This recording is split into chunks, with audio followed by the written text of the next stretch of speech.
Shalom, que o Senhor te abençoe grandemente em nome de Jesus. Nós estamos aqui para mais um devocional nessa manhã e hoje nós vamos falar em Juízes, capítulo 6, versículo 18. Nós vamos aprender hoje como atrair a bênção de Deus e a resposta de Deus. Como atrair a bênção e a resposta divina. Mas antes de nós darmos sequência nesse devocional, se você não é inscrito no nosso canal, se inscreva no nosso canal, dá um joinha, porque quando você dá um joinha, você está mostrando para nós, olha, continue com os devocionais. E se esse vídeo tem te ajudado, compartilhe para outras pessoas, sendo comigo um missionário aqui pelas plataformas digitais. Juízes capítulo 6, versículo 18 diz assim: E por favor, não vás embora, até que eu te trague uma oferta. Eu ficarei aqui até você voltar, disse Deus. Nós estamos falando aqui de Israel, como Israel sofria, como Israel estava padecendo. Falamos ontem isso. Israel estava sofrendo na mão dos midianitas. Na versão ACF, que é da João Ferreira de Almeida, diz que Israel empobrecia muito e teve muito medo. Como Israel estava lidando com o medo, empobrecendo, né? E eles estavam perdendo tudo que eles tinham de mais valor, porque para o judeu o trigo e o vinho é mais valioso do que ouro, porque para eles é o quidush. O trigo e o vinho é o quidush, é quando eles se reúnem para apresentar um quidush. A própria ceia, o próprio Senhor Jesus usa esses elementos, o trigo, que representa a sua carne, e o vinho, que representa o teu sangue. Então, tudo que eles tinham de precioso, de sagrado para eles estavam perdendo na mão dos midianitas. Então, ele invoca a Deus, né? Eles invocam a Deus. E quando Deus apresenta para eles, Deus vai levantar alguém, um homem chamado Gideão, para ser o guia, para ser aquele que iria livrar Israel da mão dos midianitas. E quando ele se apresenta, Gideão está malhando trigo no lagar. Olha onde Deus encontrou a força de Gideão. Ele está cumprindo um princípio. Para você crescer na vida, você tem que seguir princípios. Gideão está cumprindo um princípio. Ele está moendo trigo no lagar. O povo está escondido nas cavernas, nos buracos. Gideão está resistindo os inimigos.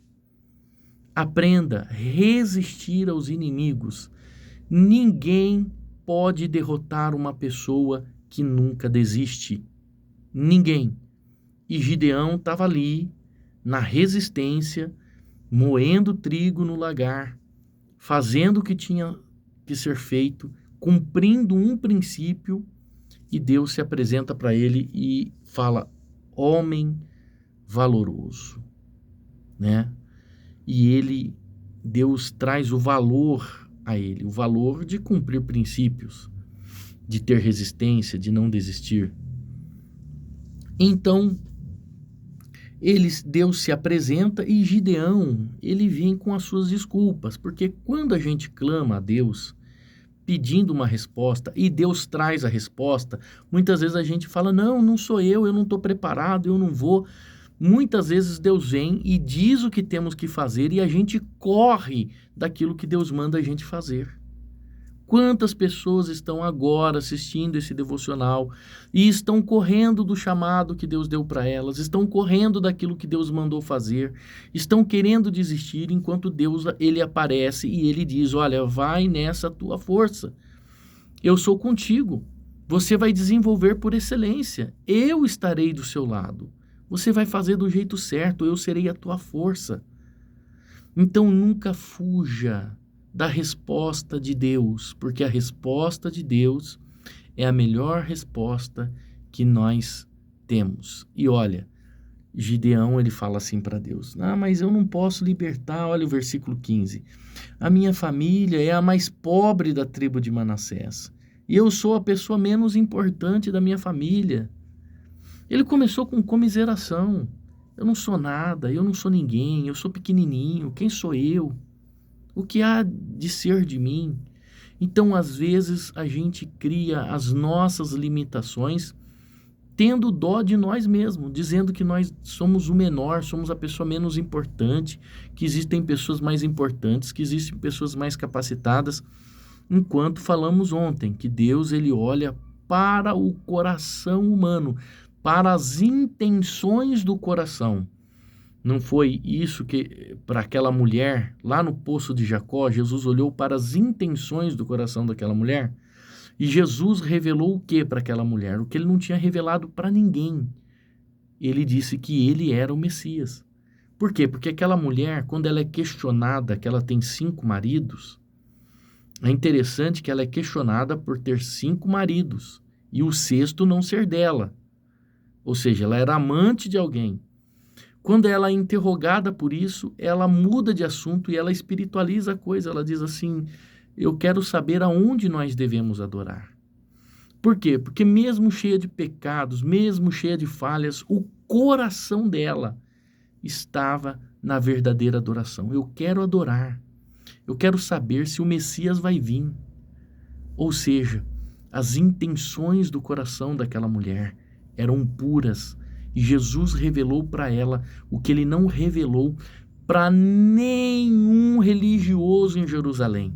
Ele disse: eu sou o Messias. Sou eu, o Messias. Olha só. E ele diz assim para aquela mulher: vem a hora em que os verdadeiros adoradores adorarão ao Pai em espírito e em verdade, porque são esses adoradores a qual o Pai procura. Ou seja, com todos os seus erros, com todos os seus defeitos, Deus estava procurando ela. Porque a intenção do coração dela era de receber o Messias e de oferecer uma verdadeira adoração.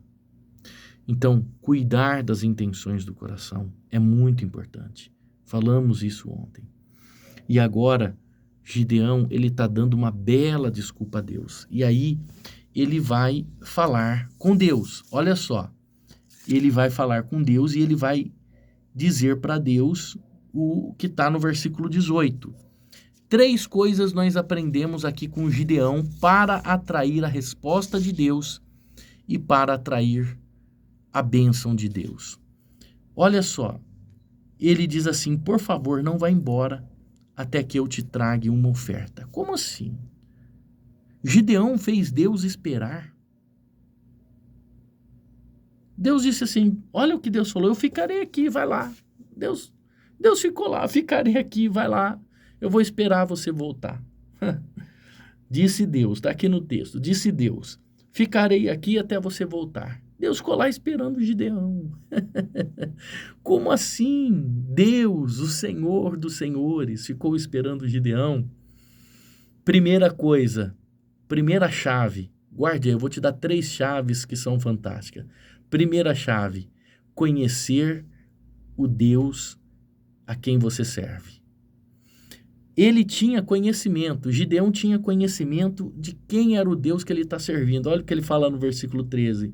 Se o Senhor Deus está com o nosso povo, por que está acontecendo tudo isso com a gente? Onde estão aquelas coisas maravilhosas que os nossos antepassados nos contaram que o Senhor costumava fazer quando nos trouxe do Egito? Então ele conhecia, ele sabia das maravilhas, dos grandes feitos que Deus tinha feito. Então ele tinha conhecimento de quem era Deus. E você precisa ter conhecimento de quem é o Deus que você serve. E esse conhecimento você vai ter baseado em estudo da palavra de Deus, em estudo da Bíblia, em uma vida de jejum e oração.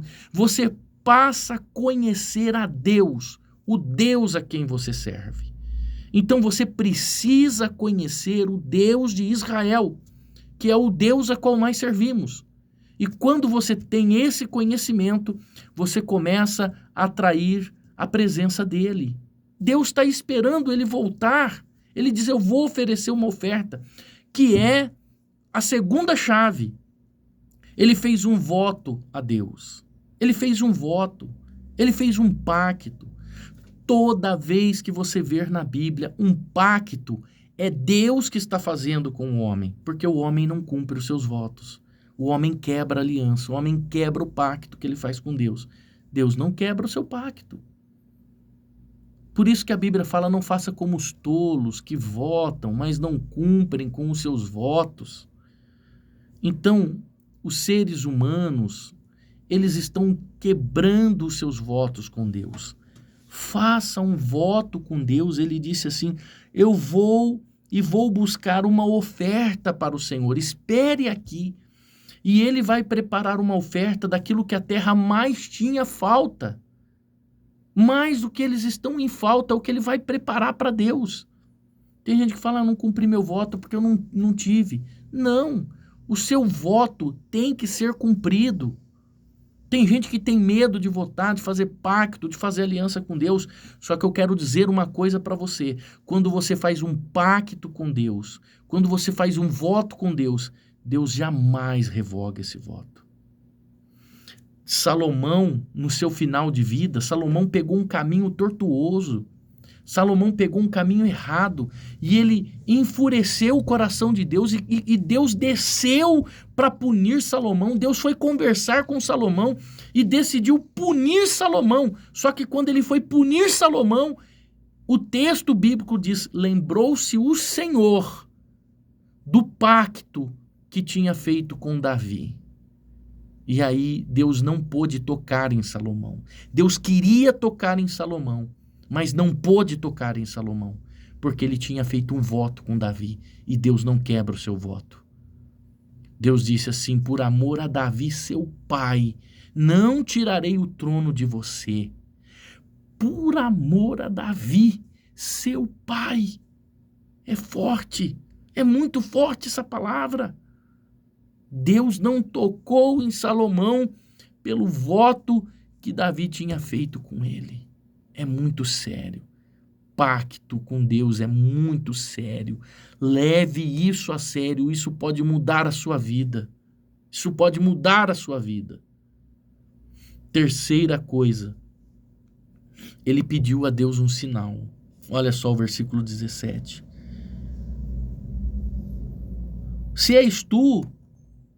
Se tu estás contente comigo, então dá-me uma prova de que és tu mesmo que está falando. Eu preciso de uma prova se é o Senhor mesmo que está falando. Eu não consigo entender que tem pessoas que tomam decisões nas suas vidas hoje sem pedir um sinal para Deus. Como pastor, como líder de um ministério, eu não tomo as minhas decisões sem antes pedir um sinal a Deus. Não tomo. A minha vida está pautada em pedir sinal para Deus. Eu não consigo entender as pessoas que tomam decisões, que fazem planos e projetos ou atendem uma resposta sem antes pedir um sinal a Deus. Tenha a sua vida pautada nisso. É uma questão de sobrevivência. Pedir um sinal a Deus é uma questão de sobrevivência. Ei, não tome decisões sem antes pedir sinal a Deus. As decisões que eu faço no ministério são tudo é sinal a Deus. Tudo eu peço sinal a Deus. Decisões importantes e as que também são irrelevantes, nós precisamos pedir a direção para Deus, precisamos pedir um sinal a Deus.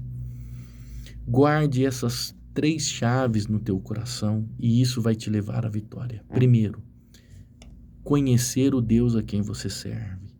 Segundo, ter um pacto com Deus, ter uma vida de pacto, de aliança, de votos com Deus. E terceiro, peça sinais a Deus. Quando você pedir sinais, você será uma pessoa vencedora, porque Deus vai dar os sinais. Os sinais seguirão aos que crerem. Então, peça os sinais a Deus e Ele vai dar sinais a você. Deixa eu orar por você. Senhor, em nome de Jesus, nós entramos na Tua presença e apresentamos esta pessoa que está aí do outro lado, precisando de ajuda, precisando ser guiado pelo Senhor, guiado pelo Teu Espírito Santo. Ajuda ela, meu Deus. Revela a ela quem o Senhor é verdadeiramente. E ajude ela, meu Deus, a fazer aliança, pactos, votos com o Senhor, porque o Senhor é aquele que não quebra voto, não quebra aliança, não quebra pacto. Ajuda, meu Deus, esta pessoa, revelando a ela os seus sinais. Sim, meu Deus, Tu és um Deus vivo. Nós servimos a um Deus vivo, não a um Deus morto. Então, revela os seus sinais a nós, em nome do Senhor Jesus. Amém. Deus te abençoe. Shalom.